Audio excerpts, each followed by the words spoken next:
हमारे चैनल को सब्सक्राइब करें और बेल आइकन दबाएं। मैं हूं दयानंद शेट्टी और आप मुझे इंस्पेक्टर दया के नाम से जानते हैं। For more episodes of CID, subscribe to lift crime and hit the bell icon.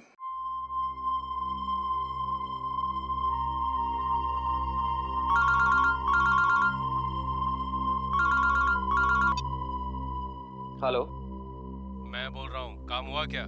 मैंने तुमसे कहा था ना कि कल 10 बजे तक तुम्हारा काम हो जाएगा। और मेरी पेमेंट कहाँ है? पेमेंट मिल जाएगा तुम्हें। कितनी बार कहा मैंने तुमसे कि मुझे आधे पैसे एडवांस चाहिए और बाकी का काम खत्म होने के बाद। काम करो, पैसा तुम्हें मिल जाएगा। फोन रखो तुम।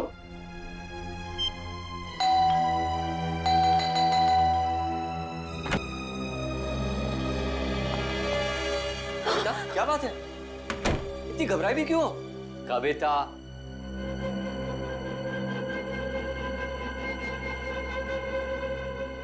कविता, मैंने उसे वहां देखा था, नीचे नीचे खड़ा था वो। नीचे? कौन? सूरज। सूरज, तुमने अपनी दवाइयां ली? अमन, मैं बीमार नहीं हूँ। मैंने उसे नीचे देखा था। उसकी आंखें उसी मासूमियत से मुझे देख रही थी जैसे पहले देखा करती।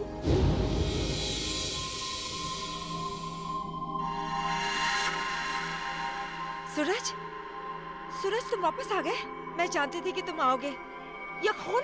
सूरज, सूरज, सूरज! मैंने आवाज भी दी उसे। मेरे इन हाथों से उसे छूना चाहती थी, उसे आशीर्वाद देना चाहती थी, लेकिन जब तक मैं उसके पास पहुंची वो गायब हो गया। कविता, ये सब तुम्हारा वहम है। मैं जानती थी कि तुम यही कहोगे। मैं जानती थी आपको यकीन नहीं होगा। अरे आप ही क्या, कोई भी मेरा यकीन नहीं करेगा। लेकिन ये बात सिर्फ आज की नहीं है, पिछले कई दिनों से मैं देख रही हूँ। वहाँ देखिए, देखिए उस घर में। कविता, बस बस! अरे पिछले 1 साल से उस फ्लैट में कोई नहीं रहता है। ठीक है, आपको यकीन नहीं हो रहा है ना, तो आप 5 मिनट रुकिए। वो वहीं आएगा, उसी घर में जरूर आएगा, आपको जरूर दिखेगा वो। ओके, 5 मिनट ना? ठीक है, रुकते हैं 5 मिनट। देखो सूरज, कहाँ हो तुम?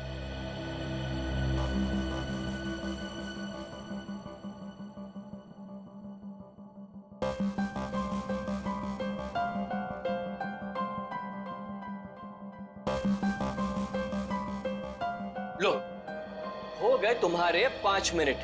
आया सूरज? आया नहीं ना? प्लीज 5 मिनट और रुकिए, वो जरूर आएगा। बस कविता, बस! अरे अगले आधे घंटे भी यहाँ खड़ी रहोगी ना, तब भी वहां सूरज नहीं आएगा।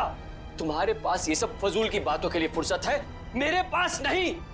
Enough of this nonsense. रुकिए तो, वो आएगा, वो जरूर आएगा।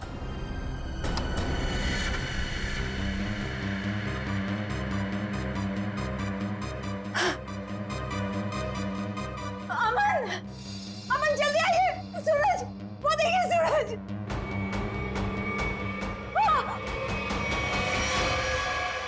सूरज, अमन, अमन, अमन, जल्दी आइए, जल्दी आइए। अरे अमन, सूरज गिर गया। कविता, आइए जल्दी, आइए। वो छत से गिर गया है, मैंने अपनी आंखों से देखा है। चलिए जल्दी। कविता क्या कर रही हो? अरे सबके सामने तमाशा मत करो प्लीज। अरे हमें सूरज को बचाना है। सूरज, सूरज! क्या हुआ मैम साहब? आप इस तरह चिल्ला क्यों रही हैं? कहाँ है सूरज? सूरज कहाँ गया? कौन सूरज मैम साहब? इस विंग में तो इस नाम के कोई भी साहब नहीं रहते। अमन, अमन मेरा यकीन करिए, सूरज को मैंने ऊपर बालकनी से गिरते हुए देखा था। यहीं गिरा था वो। देखो, यहाँ तो कोई भी नहीं है कोई दिख रहा है? नहीं ना? कविता, क्या कर रही हो तुम? मैम साहब, जरूर आपने कोई बुरा सपना देखा होगा मैम साहब। नहीं, ना ही मैंने कोई सपना देखा है और ना ही मेरा ये कोई वहम है। मैंने उसे अपनी आंखों से देखा है, समझे तुम? कविता, कविता, बस करो तुम। मैं अब और बर्दाश्त नहीं कर सकता। आज तुम्हारे इस वहम को मैं दूर कर ही देता हूँ। ये इसी मनुष्य फ्लैट से तुमने सूरज को कूदते हुए देखा था ना? यही है ना वो फ्लैट? मैं सच कह रही हूँ अमन, मैं सच कह रही हूँ। मैंने अपनी आंखों से देखा है उसे गिरते हुए।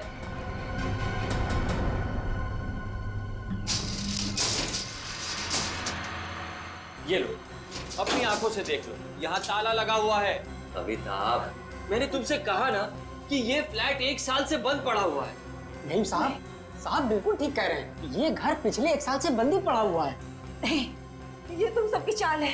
मेरे साथ ऐसा घिनौना मजाक करके तुम लोग मुझे गलत साबित करना चाहते हो। कविता, मैं तुम्हारा पति हूँ, कितना प्यार करता हूँ मैं तुमसे। क्या मैं तुम्हारे साथ ऐसा करूँगा? हाँ? इसका पता तो अब सीआईडी लगाएगी। तुम भी ना कविता, हद करती हो बस। हमारी किसी की बात तुम्हारे समझ में नहीं आती। अब सीआईडी को बुलाने की क्या जरूरत थी? कविता जी आप हैं? जी मैं हूँ। आप ही ने हमें फोन करके बुलाया? हाँ, मैंने किया था आप लोगों को फोन। तो बताइए क्या हुआ यहाँ पर? मैं आपको बताता हूँ सर। कविता आप क्या कौन है? मैं अमन, कविता का पति और सूरज का फैमिली लॉयर। सूरज, वही जिसने छलांग लगाकर खुदकुशी की? हाँ वही। कविता जी मैं कह रहा हूँ आपसे, ये फ्लैट पिछले 1 साल से खुला नहीं है। हम आप सीआईडी का वक्त बर्बाद करेंगे। वैसे आप कौन है? मैं इस सोसाइटी का सेक्रेटरी। सोसाइटी के सेक्रेटरी है? तो फिर सेक्रेटरी साहब, अगर कविता जी ने किसी को छलांग लगाकर खुदकुशी करते हुए देखा है तो उसकी तहकीकात करना हमारा फर्ज है, समझे आप? आप हमारा वक्त बर्बाद करने की चिंता मत कीजिए। फ्लैट कहाँ है बताइए? जी ये चाबी है आपके पास? जी। तो खोलिए। कविता जी आप देख सकते हैं यहाँ सारा सामान ढका हुआ है। कोई यहाँ कैसे आएगा? यहाँ की साफ सफाई तक नहीं हुई है। सेक्रेटरी साहब, आप थोड़ी देर के लिए अपना मुंह बंद रखेंगे और सीआईडी को अपना काम करने दीजिए, ठीक है? जैसा आप ठीक समझे। हाँ तो कविता ये बताइए, कल रात को आपने सूरज को कहाँ पर देखा? जी वहाँ उस बालकनी में। बालकनी?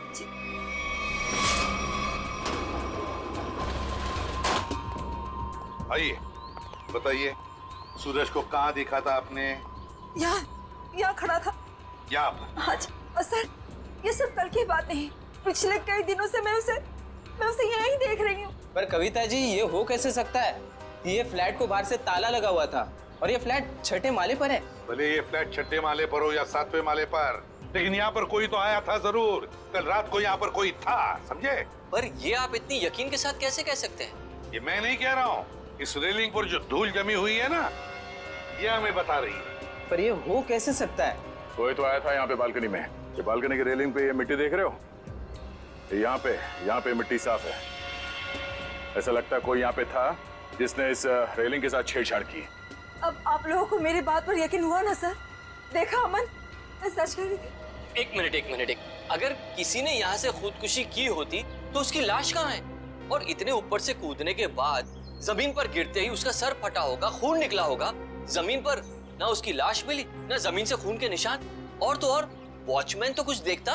अब हम देख लेंगे और पता भी लगा लेंगे। देख नीचे चलते हैं।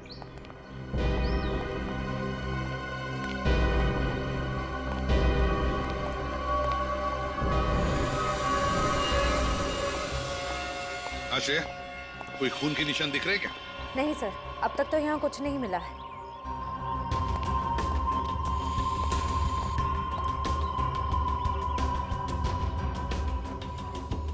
वॉचमैन, कल रात ड्यूटी पर थे ना तुम? साहब नहीं था। तो फिर तुमने देखा कैसे नहीं किसी को ऊपर से गिरते हुए? साहब रात में मैं ही यहाँ पे बैठा हुआ था। ये मेम साहब अचानक यहाँ आई और बोलने लगी कि सूरज ऊपर से कूद गया। अच्छा एक बात बताओ, कल कोई अनजान आदमी आया था कल रात को यहाँ इस विंग में?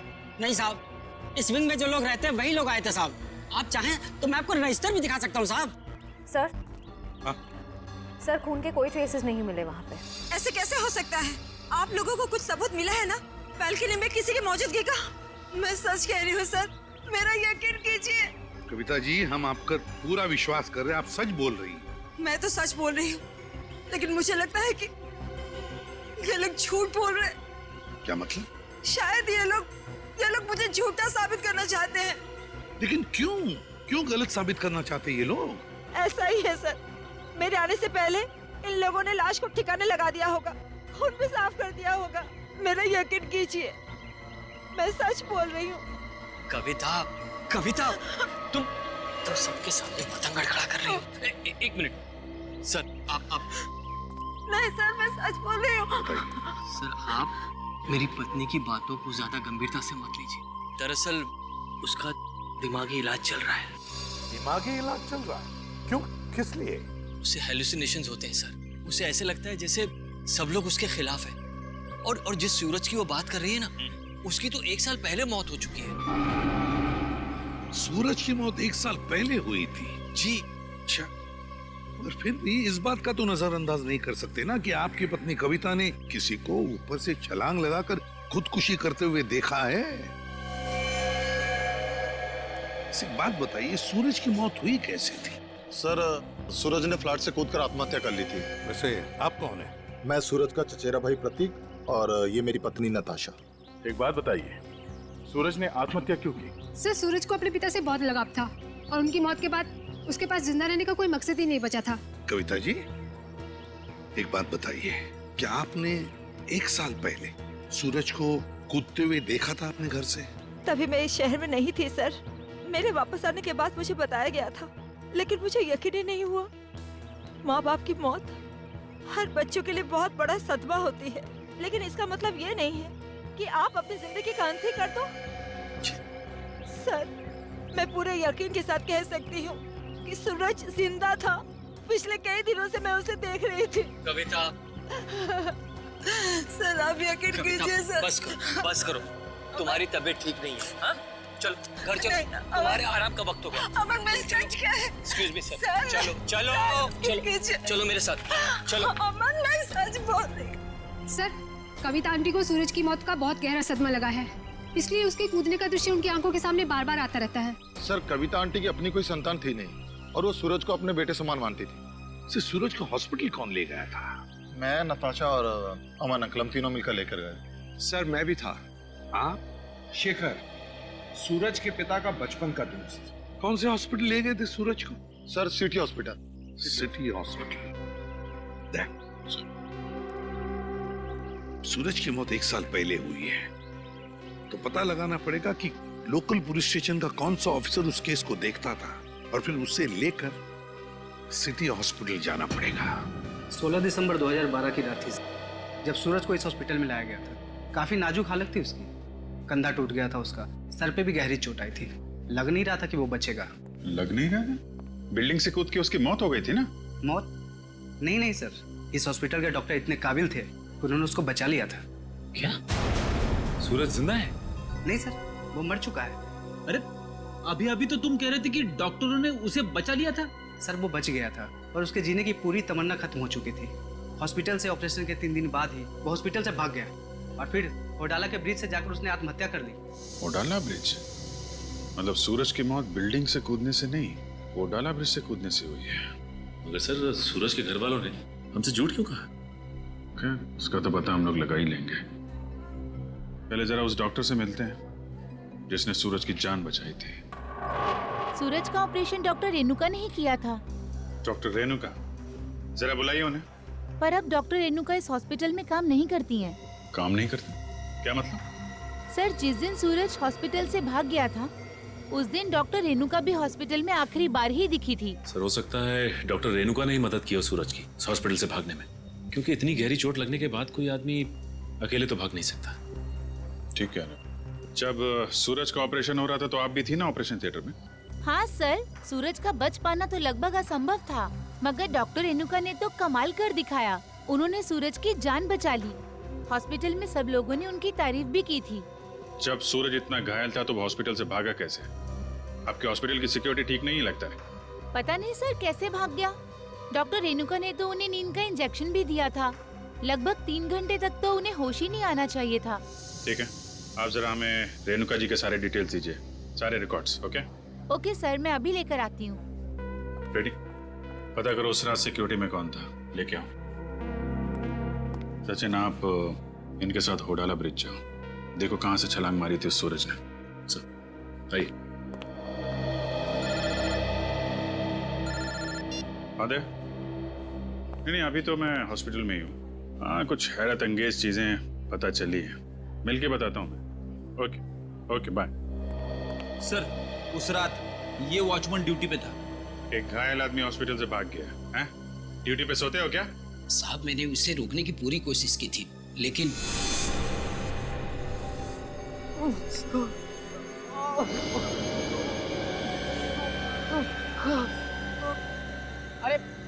अरे साहब, आप कहाँ जा रहे हैं? अपने काम से काम रख। ऐसे मैं आपको नहीं जाने दे सकता साहब। मेरे बीच में हट जा वरना फिर ही जान ले लूंगा। पर साहब ये कहाँ से उठाया आपने? नहीं मैं आपको नहीं जाने दे सकता। ये देखिए साहब, उस चोट का निशान आज तक है। सूरज ने होडाला ब्रिज से कूद के आत्महत्या की और ये बात उसके घर वालों ने हमसे छुपाई है। कोई तो ऐसा राज है जिस पर वो लोग पर्दा डालने की कोशिश कर रहे हैं। क्या सूरज की मौत बिल्डिंग से कूदने से नहीं बल्कि होराला ब्रिज से छलांग लगाने से हुई थी? और इतनी बड़ी बात तुम लोगों ने मुझसे क्यों छुपाई? सिर्फ आप ही से नहीं कविता जी, इतनी बड़ी बात सीआईडी से भी छुपाई गई है। कानून से कोई बात तब छुपाई जाती है जब जुर्म के ऊपर पर्दा डालने की कोशिश की जा रही हो। हाँ? ये बात हमने कविता से इसलिए छुपाई थी, हम नहीं चाहते थे कि कविता सूरज के वापस लौटने की झूठी उम्मीद में जिए। जी हाँ सर, मौत बिल्डिंग से कूदकर हुई हो या फिर होडाला ब्रिज से छलांग लगाकर, सच तो ये है कि सूरज अब कभी भी लौटकर वापस हमारी जिंदगी में नहीं आए। माना सूरज ने होडाला ब्रिज से नीचे छलांग लगाई मगर किसी को उसकी लाश मिली है? तो आप लोग इतने यकीन के साथ कैसे कह सकते हैं कि सूरज मर चुका है? मैं जानती थी कि सूरज जिंदा है और वो वापस जरूर आएगा। हे भगवान, तेरा लाख लाख शुक्र है, वो वापस आएगा। इसीलिए हमने ये बात कविता से छुपाई, क्योंकि हम नहीं चाहते थे कि ये सूरज की वापसी की झूठी आस में बंधी रहे। अब आपने इसे सब कुछ सच सच बताकर इस बेचारे की बची कुची जिंदगी में भी जहर घोल दिया। तुम मेरे पति नहीं हो, दुश्मन है दुश्मन। तुमसे मेरी खुशी देखी नहीं जाती, मेरा सुख तुमसे बर्दाश्त नहीं होता। बोलो, क्यों छुपाया था मुझसे? कविता जी संभालिए। छोड़िए। अब तो खुश है ना आप लोग हमारे घर में झगड़ा लगाते हो? आपके घर के झगड़े से ज्यादा जरूरी फिलहाल हमें ये जानना है सूरज जिंदा है या नहीं, और अगर वो जिंदा नहीं है तो फिर कौन है वो आदमी जो नकली सूरज बनकर ये खेल खेल रहा है? अच्छा, ये है डॉक्टर रेणुका, इसने बचाया सूरज को। हाँ सर, इनके घर पे पूछताछ करने पे इनके नौकर ने बताया कि हॉस्पिटल की नौकरी छोड़ने के 1 हफ्ते बाद ये सिंगापुर चली गई थी।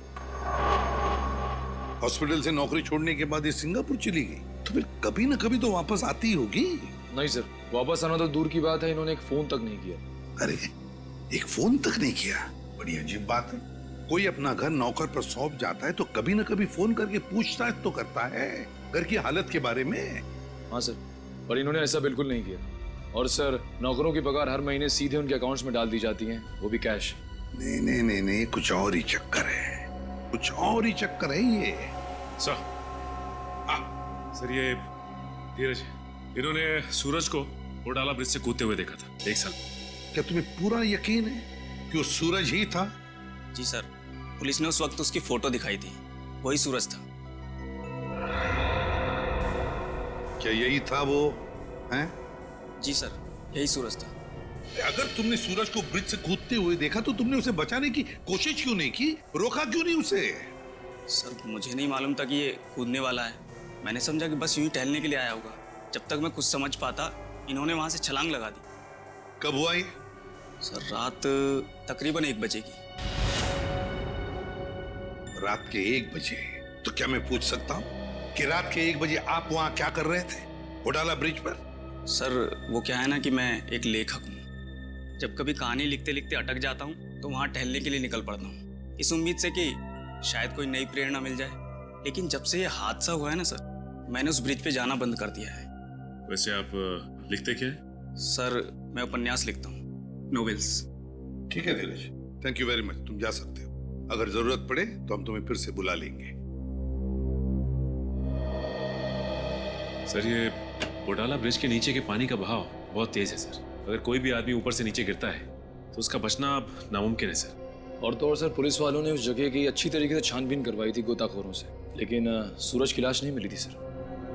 हो सकता है कि तेज बहाव की वजह से वो सूरज को ढूंढ नहीं पाए होंगे, या फिर किसी न किसी वजह से सूरज डूबने से बच गया। सर, अगर ये सूरज बच गया है तो सिर्फ कविता जी को क्यों दिखाई देता है? अमन जी या बाकी लोगों को क्यों नहीं? वही तो, अगर ये बच गए तो सिर्फ कविता को ही कैसे दिखता है, और किसी को क्यों नहीं दिखता? नहीं, ये कुछ ना कुछ तो गड़बड़ जरूर है, क्योंकि अगर ये बच गया तो सबके सामने क्यों नहीं आता है? सर, शायद ये कविता जी का कोई वहम है। नहीं नहीं नहीं निखिल, ये कोई वहम वहम नहीं है, कोई वहम वहम नहीं है। अगर ये कविता जी का वहम होता तो वे सूरज की घर की बालकनी के रेलिंग पर जो धूल जमा हुई थी उसमें से इतना सा हिस्सा ही साफ कैसे मिला हमको? इतना सा हिस्सा साफ कैसे मिला? उसका एक ही मतलब है कि कोई ना कोई तो था सूरज के घर में, कोई ना कोई तो गया था सूरज के घर में जिसे कविता ने देख लिया। मगर कौन गया था सूरज के घर में? है कौन ये? इसका पता तो लगाना ही पड़ेगा।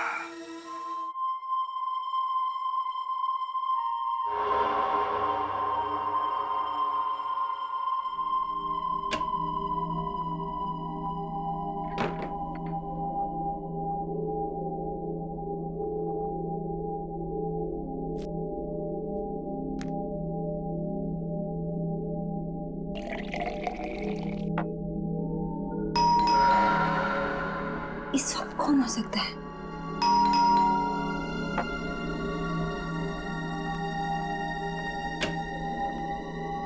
कौन है?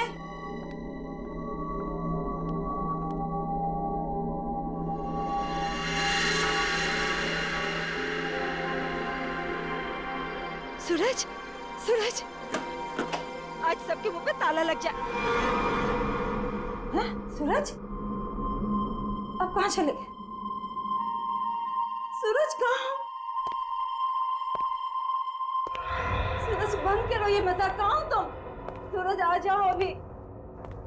सूरज, मेरी आंखें तरस गई है तुम्हें देखने के लिए। सूरज,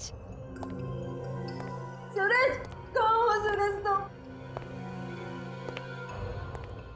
सूरज, सूरज। कविता आंटी, सूरज तुम ऊपर जा रहे हो ना? आप ठीक हो ना? मुझे तुम्हारे कदमों की आवाज आ रही है। सूरज रुक जाओ। आप ऊपर क्यों जा रही हो? सूरज रुक जाओ, रुक जाओ सूरज। कविता आंटी, इस वक्त आप छत पर क्यों जा रही है? सूरज! सुना ही नहीं होगा। सूरज, सूरज, मैं जानती हूँ कि तुम छत पर आके छिपे हो। देखो, अब अच्छे बच्चे की तरह वापस आ जाओ। अब मेरे सब्र का और इम्तिहान मत लो सूरज। कहाँ हो तुम? अब अगर तुम 5 गिनने तक बाहर नहीं आए ना, मैं तुमसे कभी बात नहीं करूंगी। 1, 2, 3, 4।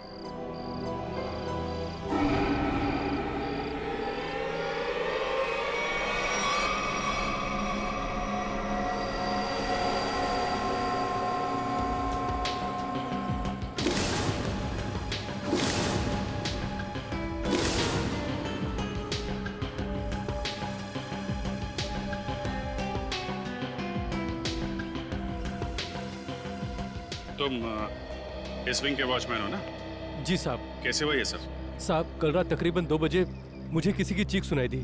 देखा तो कविता मैम साहब लहूलुहान जमीन पर पड़ी हुई थी। सर, मैं सोच भी नहीं सकता था कि सूरज के गम में कविता आत्महत्या।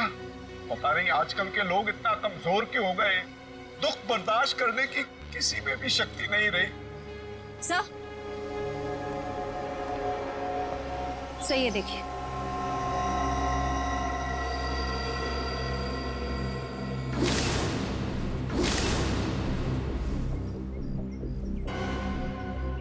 ये बात है। शेखर जी, कविता ने आत्महत्या नहीं की है। क्या बोल रहे हैं आप? इनके हाथों में बहुत सारी खरोंचे हैं, चूड़ियां टूटी हुई हैं। ऐसा लगता है कि उसकी किसी से हाथापाई हुई है। शायद खूनी ने छत पे से धक्का दिया इनको। वैसे ये बताइए कि आप में से किसी ने भी कविता जी को छत पे जाते देखा क्या? हाँ सर, मैंने देखा था। वो ऊपर जा रही थी सीढ़ियों से। मैंने उन्हें आवाज भी दी थी, पर उन्होंने सुना नहीं। कविता जी अकेले छत पे जा रही थी या उनके साथ में कोई और भी था? वो अकेली थी सर, और वो बार बार सूरज का नाम ले रही थी सर। मतलब सर, ये सूरज भी छत पे ही था? हो सकता है, या फिर वो आदमी जो सूरज बनने का नाटक कर रहा है। ये अमन जी नहीं दिखाई दे रहे? कहाँ है वो? पता नहीं जी, सुबह से उसका नंबर ट्राई कर रहा हूँ लेकिन फोन ऑफ है। सर, वो घर पे भी नहीं है। शायद ऑफिस में हो। ऑफिस के नंबर पे डायल करके देख, कहाँ है वो? कल रात कोई अनजान आदमी आया था यहाँ पे? नहीं साहब, मैंने किसी को नहीं देखा। सो रहे थे क्या? नहीं साहब, मैं सच कह रहा हूँ। मैं कल रात जाग रहा था और मैंने किसी को नहीं देखा इस विंग में जाते हुए। अगर जाग रहे थे तो किसी और को कविता के साथ छत पे जाते हुए क्यों नहीं देखा तुमने? मुझे तो ये भी नहीं पता साहब कि कविता मैम छत पे कैसे चली गई। छत का दरवाजा हमेशा बंद रहता है। चाबी किसके पास रहती है? चाबी मेरे पास रहती है साहब। लाओ चाबी लाओ। सर, ये देखिए, चाबी में चिकनाहट है। चिकना तो है। साबुन, लगता है किसी ने साबुन पे चाबी का निशान लिया है और डुप्लीकेट चाबी बनाई है। नहीं साहब, मैंने किसी को चाबी नहीं दी थी साहब। तुमने कुछ नहीं किया, लेकिन लापरवाही तो की है ना तुमने। केबिन में तुमने चाबी लावारिस छोड़ दी होगी और इस बात का फायदा उठाकर किसी ने डुप्लीकेट चाबी बनवा ली। खूनी जो कोई भी है, छत पे जरूर कोई निशान छोड़ा होगा उसने। श्रेया, बॉडी को पोस्टमार्टम के लिए भिजवा दो।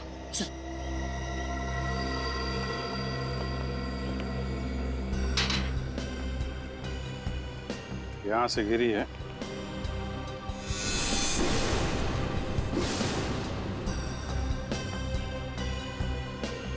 चूड़ी, इसका मतलब यहीं से खूनी ने कविता जी को नीचे फेंका है। यहीं पे हाथा पाई हुई होगी और खूनी ने कविता को यहां से फेंक दिया है। सर, ये देखिए सर, जूते के निशान। जरा नाप के देखो। इसका मतलब खूनी 10 या 11 नंबर के जूते पहनता होगा। लेकिन सर, ये भी तो हो सकता है कि ये जूता खूनी का ना हो और किसी ऐसे आदमी का हो जो इस बिल्डिंग में रह रहा हो। सचिन वॉचमैन बता रहा था ना, दरवाजे पे ताला लगा रहता है और उस चाबी पे भी साबुन लगा हुआ है। इसका मतलब खूनी ने डुप्लीकेट चाबी बनाई है। ये निशान खूनी का ही होगा।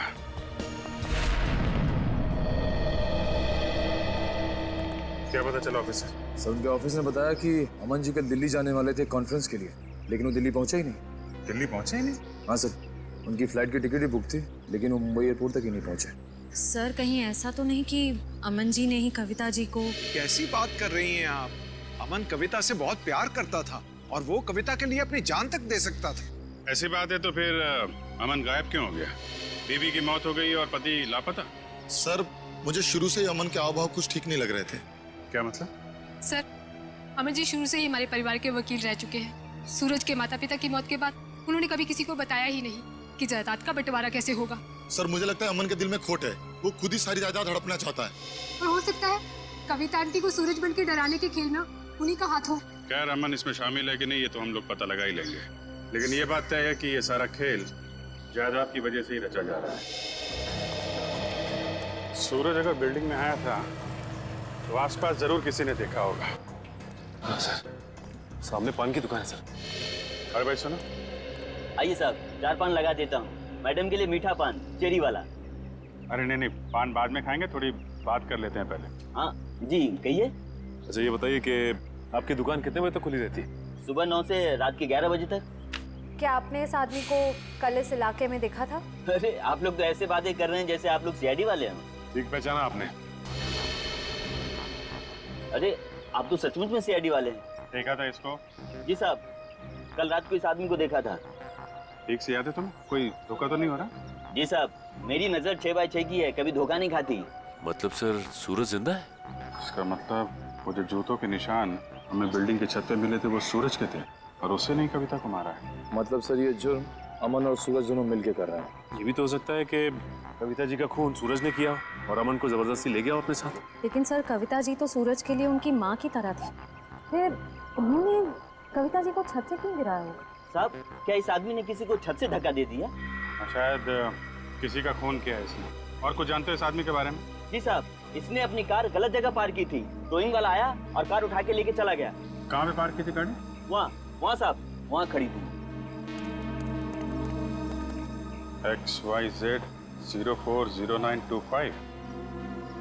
पता लगा किसके नाम पे रजिस्टर्ड है ये कार? अच्छा, वो सर, इस सूरज का ठिकाना मिल गया, वरना ये आदमी तो अपनी टो हुई गाड़ी लेने भी नहीं आया। और आता भी कैसे? चोरी की गाड़ी जो थी, एक एक कदम फूक फूक के रख रहा है ये सूरज। हाँ सर, और छुपने के लिए भी उसने एक ऐसा ठिकाना चुना जो एक एनआरआई का। हाँ, एक एनआरआई का, एक ऐसा आदमी जो महीनों तक अपनी घर की हालत देखने के लिए आता तक नहीं। यहाँ पे ताला लगा हुआ है। खोल दो। सो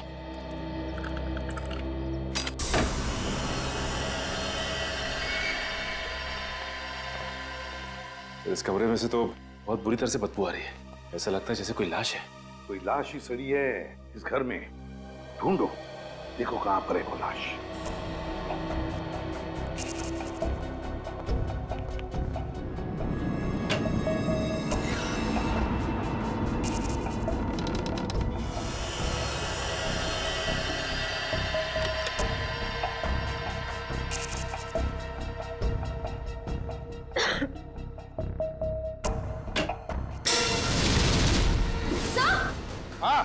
सर जल्दी आइए।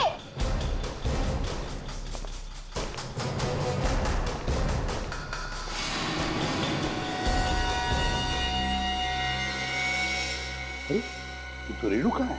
यही है ना वो डॉक्टर जिसने सूरज पर इलाज किया था? हाँ सर, ये रेणुका ही है। लेकिन सर इसके नौकर ने तो बताया था कि रेणुका सिंगापुर गई। जरूर रेणुका ने झूठ कहा था अपने नौकर को कि वो सिंगापुर जा रही है। सर ये देखिए, गले पे निशान। ऐसा लगता है किसी तार से गला घोंट के मारा गया है। बिल्कुल पतला सा तार, और जिस तरह से बदबू आ रही है, जिस तरह से ये लाश सड़ी है, लगता है 2-3 दिन तो हुए हैं इस खून को। सर ये देखिए, उसके हाथ पे भी निशान है। वो इधर भी। वहां से भी निशान। इस चीज का हो सकता है। ये निशान लगता है किसी रस्सी वस्सी से होते हैं ना निशान, खींचते वक्त वैसे लगते हैं ये निशान। ढूंढो जरा इस कमरे में, जो भी चीज है, जिस चीज से ये निशान बना है, यही कहीं मिलना चाहिए।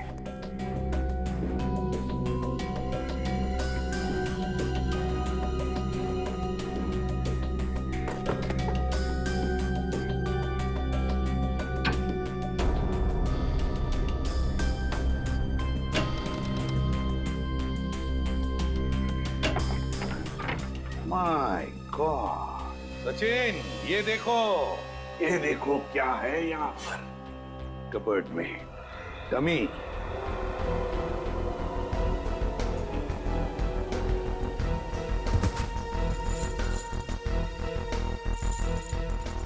कैरबिनेट और रस्सी भी। सचिन, लगता है रेणुका के हाथ पर जो निशान है ना, शायद इस रस्सी की वजह से ही है, खींचते हुए। ये देखो ऐसे। हाँ सर, लेकिन सर ये सारी की सारी चीजें इस घर में क्या कर रही हैं? क्योंकि ये सब चीजें तो शूटिंग में इस्तेमाल की जाती हैं, हार्नेस बांधने के लिए। याद है सचिन, सूरज के घर की बालकनी के रेलिंग पर बहुत सारी धूल जमी हुई थी, लेकिन एक जगह पर इतना सा हिस्सा साफ था। जरूर इस रस्सी की वजह से ही होगी वो जगह साफ। मतलब सर ये सूरज का बालकनी से कूदना कविता जी का वहम नहीं था, बल्कि रेणुका और सूरज दोनों की मिलीजुली साजिश थी। बिल्कुल सचिन, ऐसा ही होगा। हुआ ये कि सूरज जब अपने घर में आया तो कविता ने उसे सामने से देख लिया। फिर सूरज और रेणुका ने मिलकर इस डमी को अपने बालकनी से नीचे फेंक दिया। तब कविता को शायद ऐसे लगा कि सूरज अपनी बालकनी से कूद पड़ा, तो वो अपने पति के साथ नीचे दौड़ कर आई और यहाँ सूरज और रेणुका इस डमी को ऊपर खींचने लगी इस रस्सी से, और इसीलिए खींचने की कोशिश में रस्सी के जख्म के निशान रेणुका के दोनों हाथों पर आ गए। मगर सर ये सारा का सारा प्लान रेणुका और सूरज का था। एक बात समझ में नहीं आई, ऐसी क्या मजबूरी आई सूरज के सामने कि उसे रेणुका को मारना पड़ा? शायद रेणुका सूरज को ब्लैकमेल कर रही थी। Double game. काम करो, इस रेणुका के सारे फोन रिकॉर्ड्स चेक करो, सारे फोन रिकॉर्ड्स, और साथ में ये भी पता लगाओ कि ये डमी, ये कैरबिनेट और ये रस्सी कहां से खरीदे गए थे। पता चलेगा इस पूरे प्लान के पीछे किसका हाथ है, किसका दिमाग है। सर, हाँ सर, आपने ठीक कहा था सर। वाकई में रेणुका के कॉल रिकॉर्ड से दूध का दूध और पानी का पानी हो गया सर। क्या पता चला फोन रिकॉर्ड से? ये देखिए सर, पिछले 1 साल में रेणुका को सबसे ज्यादा कॉल इस नंबर से आया सर, और ये नंबर अमन जी का है। हाँ, सबसे ज्यादा फोन अमन से आए हैं। तो क्या अमन हमसे झूठ बोल रहा है? कहीं अमन भी तो मिला नहीं इसमें? हो सकता है सर, हो सकता है कि अपनी बीवी की मानसिक स्थिति का फायदा उठाया उसने और ये सारा ड्रामा रचा सूरज का, ताकि वो अकेले उसकी प्रॉपर्टी का हकदार बन जाए। सर एक बात मेरी समझ में नहीं आ रही है, वो सूरज जिसे उस पान वाले ने देखा था वो असली सूरज था या नकली? वो असली भी हो सकता है श्रेया। भले ही सूरज ने होडाला ब्रिज से छलांग लगाई, मगर उसकी लाश कहाँ मिली है किसी को? अब तक किसी को भी उसकी लाश नहीं मिली है। लेकिन सर सूरज को तो काफी लगाव था कविता जी से, तो वो ऐसी हरकत क्यों करेगा? कहीं ऐसा तो नहीं कि ये सूरज नकली है? आद्या, क्या ग्रेट वर्क सचिन। पता चल गया उस दुकान का जहां से वो डमी खरीदा गया था। अब पता चलेगा कि असली सूरज कौन था और नकली सूरज कौन। सर हीरोइन की वीक्स तो मैं आपको 20 तरह की भिजवा सकता हूँ सर। आप सुनिए तो सर, पर आपकी एक्ट्रेस इतनी सनकी है, उसे एक भी वीक पसंद नहीं आता सर। हाँ ठीक है, भिजवा तो दूंगा, पर हाँ हर वीक का 1500 रुपया लगेगा डिपॉजिट के तौर पर। मंजूर है? Okay sir. क्या भाई साहब, मेरे लायक भी कोई विग है क्या? क्यों नहीं सर, एक मिनट। हाँ सर, आपकी पर्सनालिटी को देख के ये विग जचेगा सर। नहीं, मेरे हिसाब से इनके ऊपर ये विग सूट करेगी, और मेरे ऊपर ये वाली, और फ्रेडी तुम्हारे ऊपर ये थोड़े लंबे बाल चाहिए ना, इनके ऊपर ये वाला जचेगा। सर ये कैसा मजाक है? मजाक नहीं, हम लोग सीआईडी से हैं। सीआईडी? जी हाँ। कौन आया था इनमें से आपके पास? नहीं सर, कोई नहीं आया था सर। ध्यान से देखो, हो सकता है इनमें से कोई आदमी ये डमी लेने आया हो। हाँ सर, ये डमी तो वो आदमी किराए पर लेकर गया था सर, और वापस आ ही नहीं सर। कौन था वो आदमी? सर एक मिनट, मैं देख के बताता हूँ। मिल गया, धीरज नाम था उसका सर। सर उस आदमी का नाम भी तो धीरज था ना, जिसने सूरज को ब्रिज से कूदते हुए देखा था। अच्छा भाई साहब, ये उस आदमी के चेहरे पे कोई कटा हुआ निशान था क्या? हाँ सर, ऐसा ही कटा हुआ निशान था सर। तो ये धीरज भी शामिल है इस षड्यंत्र में, अमन और रेणुका के साथ। रेडी, पता लगाओ इस धीरज का मोबाइल इस वक्त कहाँ पे है। अरे वो पिक्चर देखी है मैंने यार, बहुत घटिया है। अरे क्या बात कर रहा है यार, वो पिक्चर इतनी घटिया कैसे हो सकती है? भाई उसका डायरेक्टर जाना माना है, और गाने जबरदस्त, एकदम जबरदस्त हैं। कानून के गाने भी बहुत जबरदस्त होते हैं। कानून के गाने? आप लोग अरे अभी गाना गाना शुरू नहीं किया, कहाँ जा रहे हो? अरे सुनो तो। अरे अब सीधे सीधे बता ना। बताता, सूरज के ब्रिज से गिरने की मैंने मनगढ़ंत कहानी सुनाई थी। क्यों बनाई थी? क्योंकि मुझे इस काम के लिए 1 लाख रुपए दिए गए थे। 1 लाख रुपए? किसने दिए थे? उसका नाम है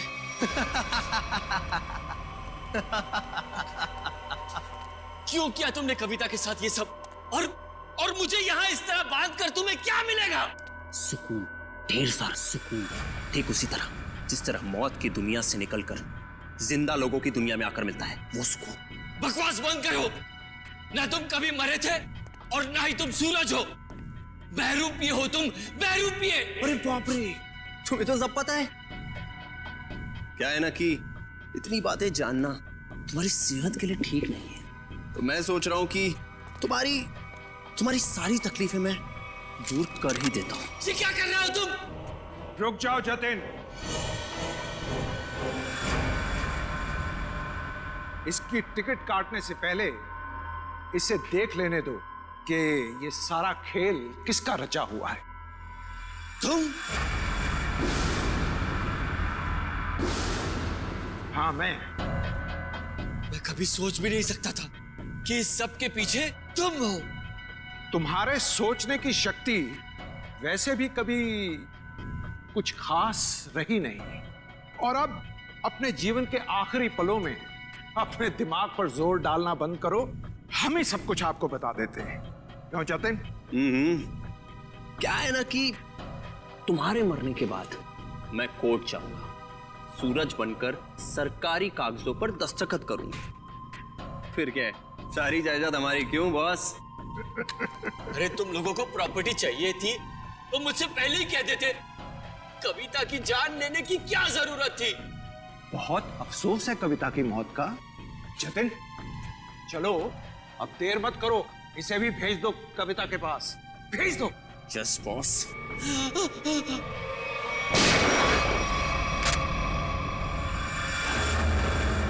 सब कुछ सुन लिया हम लोगों ने। अगर बाकी मुजरिम भी आप लोगों की तरह अपना जुर्म अपने आप कबूल कर लें तो सीआईडी का काम काफी आसान हो जाएगा। क्यों शेखर जी, आपका क्या कहना है? अरे रे रे रे रे, इतने भयानक मुजरिम को इतने आसानी से नहीं भागने देंगे हम लोग। क्यों किया ये सब? सूरज को उसके पिता से बहुत लगाव था और उसकी मौत के बाद उसके जीवन में कोई रुचि नहीं रह गई थी। उसके दिमाग में आत्महत्या करने के ख्याल पनपने लगे। इसलिए तुमने सोचा कि सूरज को तो प्रॉपर्टी में कोई इंटरेस्ट है नहीं, तो क्यों ना बहती गंगा में हाथ धो लिया जाए, उसकी प्रॉपर्टी हथिया ली जाए। हाँ, इसलिए जब पहली बार सूरज ने बिल्डिंग से कूदकर आत्महत्या करने की कोशिश की तो तुरंत मैं उसे हॉस्पिटल लेकर गया ताकि किसी तरह से भी उसकी जान बच जाए और वो अपनी सारी दौलत मेरे नाम कर दे। और जैसे ही रेणुका को पता चला कि करोड़ों रुपए तुम्हारे हाथ लग गए तो उसने अपना हिस्सा मांगना शुरू कर दिया तुमसे। हाँ, लेकिन गड़बड़ तब हुई जब वो दोबारा हॉस्पिटल से भाग गया। मैंने और रेणुका ने बहुत ढूंढा उसे और तब हमने देखा कि सूरज, सूरज नहीं, सूरज मेरा पीछा मत करो, मेरे पीछे मत आओ, मेरा मर जाना है, ठीक है? नहीं, मुझे दोबारा बचाने की कोशिश मत करो। नहीं सूरज, ऐसा बर्ताव मत करो। किसी एक आदमी चले जाने से जिंदगी खत्म नहीं हो जाती। वो मेरे पापा थे। पापा, तुम लोग क्या समझोगे मेरे पापा के बारे में? नहीं सूरज, नहीं नहीं नहीं, मुझे छोड़ दो।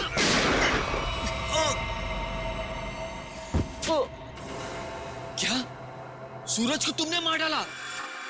जानबूझकर नहीं मारा, गलती से गोली चल गई थी और फिर उसकी लाश को हमने नीमवाड़ी के जंगल में दफना दी। और फिर धीरज को तुमने अपना झूठा गवाह बना लिया ताकि कानून को गुमराह कर सको। हाँ, और जब हमें जतिन मिला जो सूरज का हम शक्ल था तो मुझे ऐसा लगा कि शायद कुदरत यही चाहती है कि मैं करोड़ों का मालिक बनूं, वरना ऐसा संयोग क्यों होता? कुछ संयोग इसलिए होते हैं कि ताकि अपराधियों को उनके किए हुए की सजा मिल सके। तुम दोनों फांसी की तैयारी करो, फांसी होगी तुमको, फांसी। For more updates, subscribe to our channel, click the show links and enjoy watching the videos.